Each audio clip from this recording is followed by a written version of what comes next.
여러분, 우리가 지금 보고 만지고 느끼는 이 세상, 이게 정말 진짜라고 확신할 수 있을까요?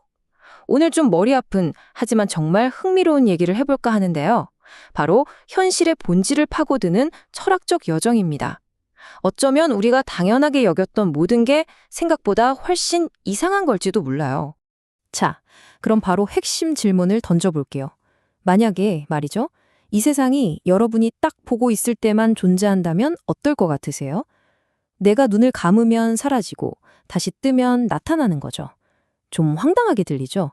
근데 이게 바로 오늘 우리가 파고들 생각의 중심입니다. 머리가 좀 띵해지는 질문이죠. 이 복잡한 얘기를 좀 쉽게 풀어가기 위해서 우리한테 아주 친숙한 물건 하나를 예로 들어볼게요. 바로 사과입니다. 자, 사과를 한번 떠올려 보세요. 빨갛고 동그랗고 표면은 매끈하고 맛은 달콤하죠. 근데 여기서 질문이 생기는 거예요. 이 빨갛다, 달콤하다는 성질들이 정말로 사과 자체에 딱 붙어 있는 객관적인 특성일까요? 아니면 그냥 우리 머릿속에서 만들어낸 느낌, 그러니까 주관적인 경험에 불과한 걸까요? 이 골치 아픈 문제에 대해서 존 노크라는 철학자가 아주 그럴듯한, 딱 들어보면 그럴 수 있겠네 싶은 해답을 내놓습니다. 간단해요. 현실을 딱 두 종류로 나눠서 생각하자는 거죠. 로크는 이렇게 나눴어요. 사과의 모양이나 크기, 움직임 같은 거요. 이건 누가 봐도 똑같잖아요. 이런 객관적인 성질을 1차 성질이라고 불렀어요. 사과 자체에 있는 거죠. 반면에 색깔, 맛, 냄새 같은 건 어때요? 누구는 더 달게 느끼고 누구는 시다고 느낄 수 있잖아요. 이렇게 보는 사람에 따라 달라지는 주관적인 경험을 2차 성질이라고 했고요. 이건 우리 마음속에만 있다는 겁니다. 어때요? 되게 깔끔하고 명쾌한 구분 같지 않나요? 이런 로크의 생각을 철학에서는 간접 실제론이라고 불러요. 말 그대로 저 바깥에 진짜 세상은 있는데 우리는 그걸 직접 보는 게 아니라 우리 감각을 통해서 간접적으로만 느낀다는 거죠. 자, 여기까지는 정말 상식적이고 합리적으로 들리는데 이 완벽해 보이는 이론에 아주 강력한 태클이 들어옵니다. 드디어 오늘의 주인공, 조지 버클리가 등장할 차례입니다. 버클리는 로크가 세워놓은 이 깔끔한 구분에 잠깐만, 그거 진짜 맞아? 하면서 근본적인 질문을 던지기 시작합니다. 버클리가 파고든 건 바로 이거였어요.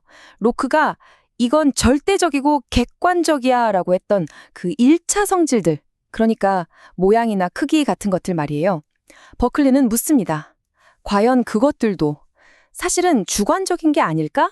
자, 한번 상상해 보세요. 저 멀리 사과가 하나 있어요. 어때요? 작아 보이죠? 그쵸? 근데 그 사과를 바로 눈앞으로 가져오면요. 당연히 엄청 커 보입니다. 자, 그럼 여기서 문제. 이 사과의 진짜 크기는 대체 뭔가요? 작은 건가요? 큰 건가요? 둘 다일 순 없잖아요. 버클리는 바로 이 점을 지적한 거예요. 로크가 객관적이라고 했던 크기조차도 결국 우리가 어디서 보느냐에 따라 달라지는 지극히 주관적인 성질이라는 걸 아주 간단하게 보여준 거죠. 바로 이 지점에서 로크의 이론이 와르르 무너지는 겁니다. 생각해 보세요. 객관적이라는 1차 성질마저 주관적이라면 1차 성질이랑 2차 성질을 나누는 게 무슨 의미가 있겠어요? 구분의 기준 자체가 사라져버린 거죠. 그럼 남는 결론은 딱 하나입니다. 사과의 모든 것, 그러니까 색깔, 맛, 모양, 크기, 이 모든 게 전부 우리 마음속, 우리 의식 속에서만 존재한다는 거죠.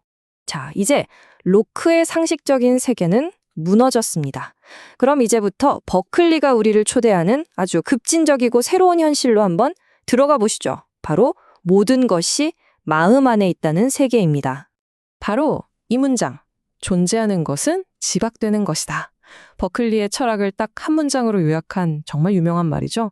이걸 주관적 관념론이라고 하는데요. 말 그대로예요. 뭔가가 있다는 건 누군가가 그걸 보고, 듣고, 느끼고, 즉 지각하고 있다는 뜻과 똑같다는 겁니다. 지각되지 않으면 존재하지 않는 거죠. 아니, 근데 어떻게 이런 주장이 더 논리적일 수 있을까요? 버클리는 오컴의 면도날이라는 원칙을 썼어요. 이게 뭐냐면 똑같은 현상을 설명하는 두 가지 방법이 있으면 더 간단한 쪽이 맞을 확률이 높다는 거예요. 한번 보세요.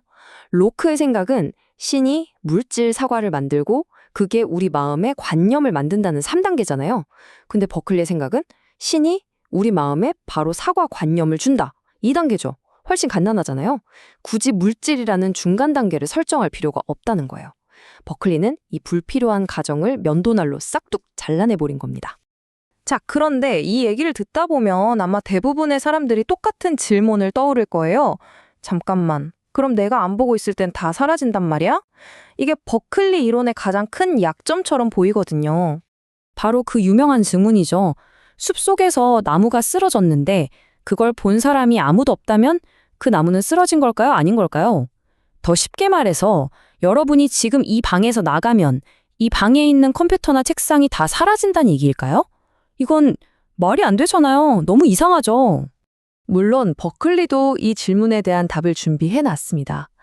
그가 사실 독실한 주교였다는 걸 기억해야 해요. 버클리의 답은 바로 신입니다. 내가 안 보고 여러분이 안 보고 있어도 괜찮다는 거예요. 왜냐하면 모든 것을 보고 계시는 절대적인 존재, 즉 신이 항상 모든 것을 지각하고 있기 때문이라는 거죠. 말하자면 신의 감지 않는 눈이 온 세상을 계속 존재하게 붙잡아 두고 있다는 겁니다. 자, 그럼 이제 정리를 좀 해볼까요? 대체 현실이란 뭘까요? 오늘 우리는 현실에 대한 두 개의 아주 다른 그림을 봤습니다. 정리해 볼게요. 로크는 현실을 객관적인 것과 주관적인 것으로 나눴어요. 물질 세계는 분명히 존재한다고 봤죠.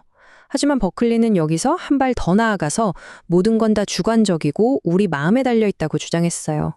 그의 결론은 존재하는 건 지각되는 것이다. 그럼 우리가 안 볼 땐 어떻게 되냐고요? 걱정 마세요. 신이 항상 모든 걸 지켜보고 있기 때문에 세상은 사라지지 않고 계속 존재한다는 거였죠. 이게 바로 버클리의 생각입니다.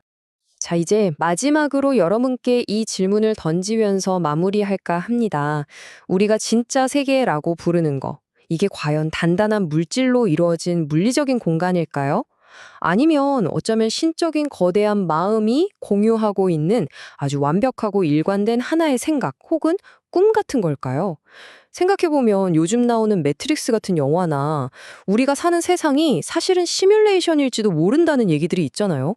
그런 걸 생각하면 몇백 년 전 버클리가 던졌던 이 질문이 지금 우리에게 더 소름 돋게 그리고 더 강력하게 다가오는 것 같습니다.